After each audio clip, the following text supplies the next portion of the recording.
Père et du Fils et du Saint-Esprit. Amen, grande joie d'être là avec toi en ce vendredi 11 octobre. N'oublions que chaque vendredi, c'est toujours une journée où nous devons contempler la croix, le mystère de la passion, la mort et la résurrection de Jésus-Christ. Mais contempler le Christ en croix, de contempler l'amour de Dieu qui nous a aimés jusqu'au bout, jusqu'à l'extrême. D'accord? Prions pour tous les souffrants, pour tous ceux qui ont besoin de notre prière. La première lecture d'aujourd'hui, c'est Galates, chapitre 3, à partir du verset 6. Ainsi, Abraham crut-il en Dieu, et c'est lui fut compté comme justice. Comprenez-le donc. Ceux qui se réclament de la loi, de la foi, ce sont eux les fils d'Abraham. Et l'Écriture, prévoyant que Dieu justifierait les païens par la foi, annonça d'avance à Abraham cette bonne nouvelle. En toi seront bénies toutes les nations. C'est bien que ceux qui se réclament de la foi sont bénis avec Abraham, les croyants. Tous ceux, en effet, qui se réclament de la pratique de la loi encourent une malédiction, car il est écrit « Maudit soit quiconque ne s'attache pas à tous les préceptes écrits dans le livre de la loi pour les pratiquer. » Que d'ailleurs, la loi ne puisse justifier personne devant Dieu. C'est l'évidence, puisque le juste vivra par la foi. Or, la loi, elle ne procède pas de la foi, mais c'est en pratiquant ces préceptes que l'homme vivra par eux. Le Christ nous a rachetés de cette malédiction de la loi, devenu lui-même malédiction pour nous. Car il est écrit, maudit quiconque pend au gibet, afin qu'au païen passe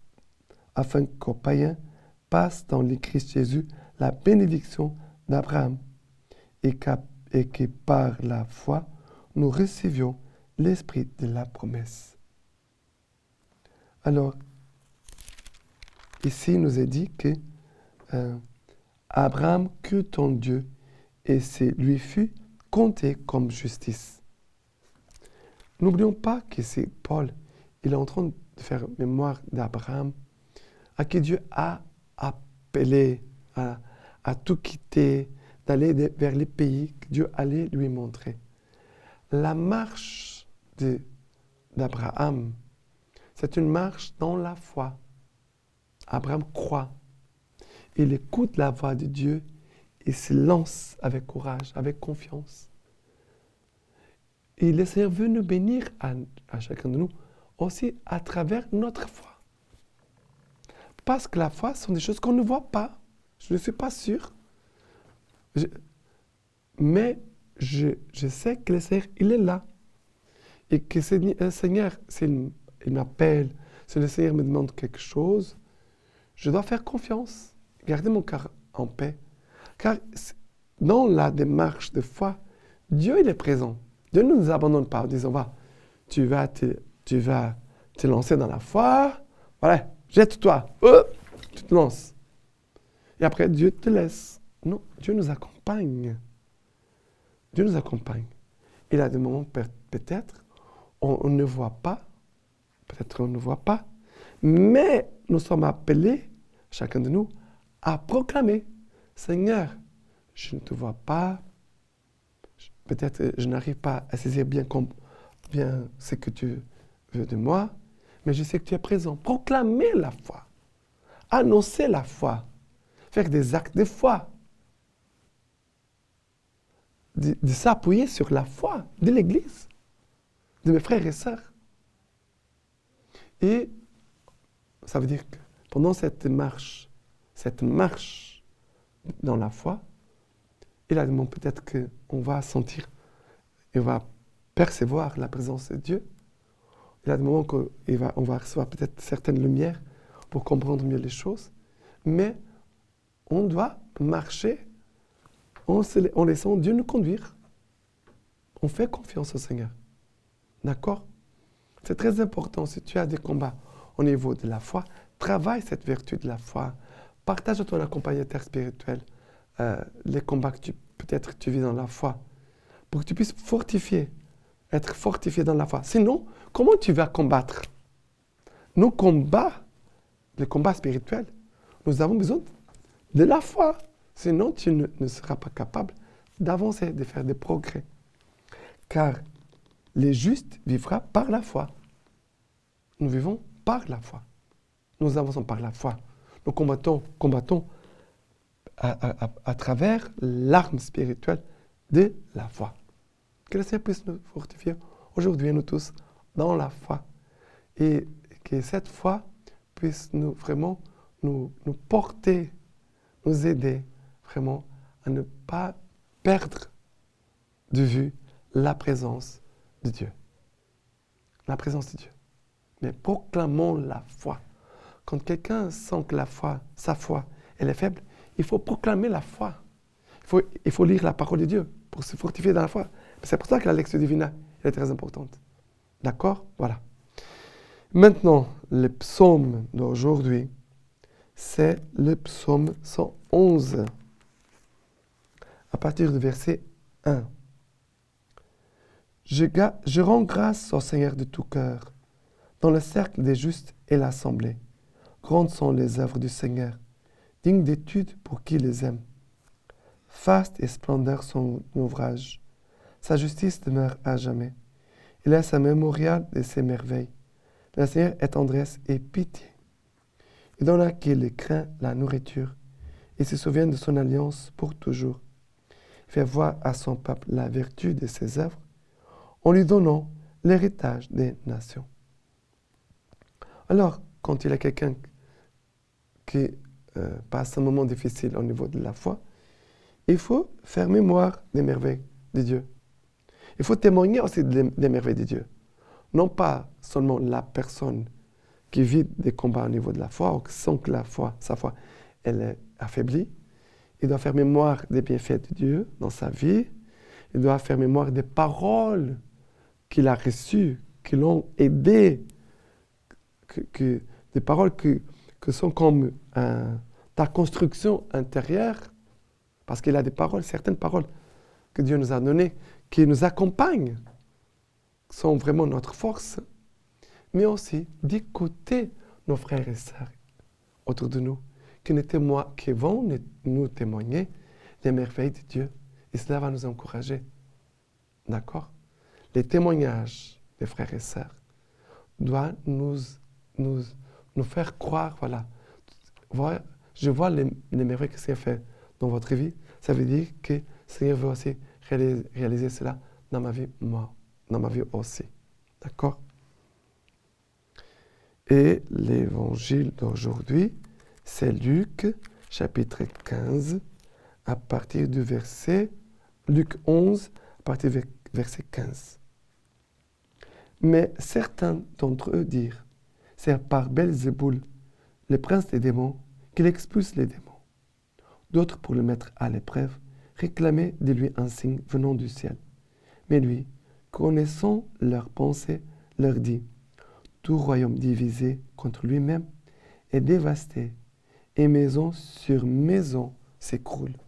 Si donc Satan s'est lui aussi divisé contre lui-même, comment son royaume se maintiendra-t-il?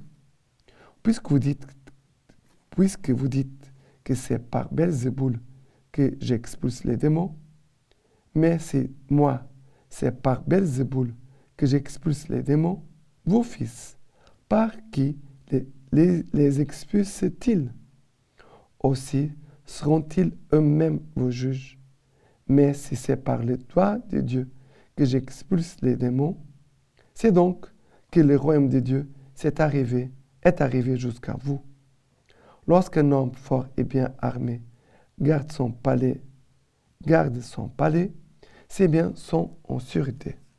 Mais qu'un plus fort que lui survienne et le batte, il lui enlève l'armure en laquelle il s'est confié et il distribue ses dépouilles. Qui n'est pas avec moi et contre moi, et qui n'amasse pas avec moi dissipe. Lorsque l'esprit impur est sorti de l'homme, il erre par des lieux arides en quête de repos. N'en trouvant pas, il dit, je vais retourner dans ma demeure, d'où je suis sorti. Étant venu, il la trouve balayée, bien en ordre. Alors, il s'en va prendre cet autre esprit plus mauvais que lui. Et il revient et y habite. Et l'état final de cet homme devient pire que le premier. Ça veut dire, je vais seulement parler de ces quelques derniers versets. Un homme qui va se convertir, il va quitter le péché, il va vraiment avoir une nouvelle vie. Sa maison, son âme, son cœur, il est propre. Il est habité par Dieu.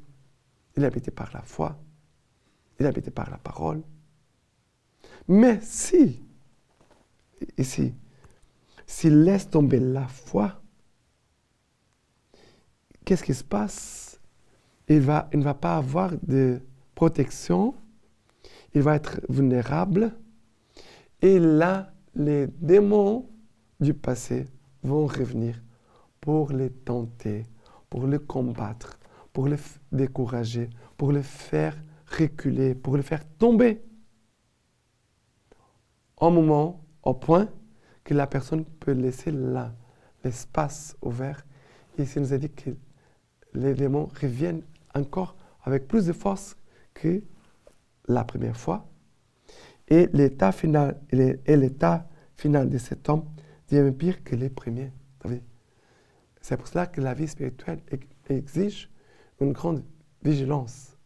Nous devons toujours garder notre âme, nos pensées, nos cœurs, notre façon de vivre.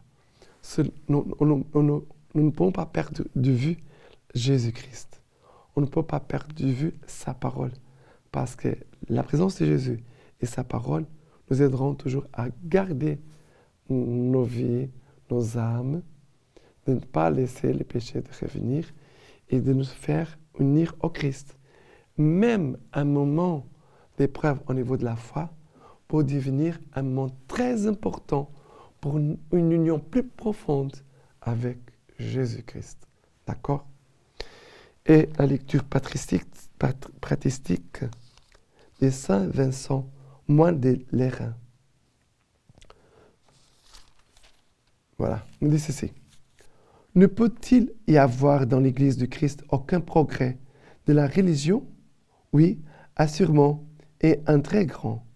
Car qui serait assez jaloux des hommes et ennemis de Dieu pour essayer d'empêcher ces progrès? À condition du moins qu'il s'agisse d'un véritable progrès dans la foi et non d'un changement. Car il y a progrès si une réalité s'amplifie en demeurant elle-même. Mais il y a changement si elle se transforme en une autre réalité. Il faut donc qu'en chacun et en tous, en chaque homme, aussi bien qu'en l'Église entière, au cours des âges et des générations, l'intelligence, la science et la sagesse croissent et progressent fortement, mais selon leur genre propre, c'est-à-dire dans le même sens, selon les mêmes dogmes et la même pensée. Maintenant, je vous laisse la bénédiction par les mains toutes pures de la Vierge Marie. Dieu Tout-Puissant vous bénisse et vous garde, le Père, le Fils et le Saint-Esprit. Amen.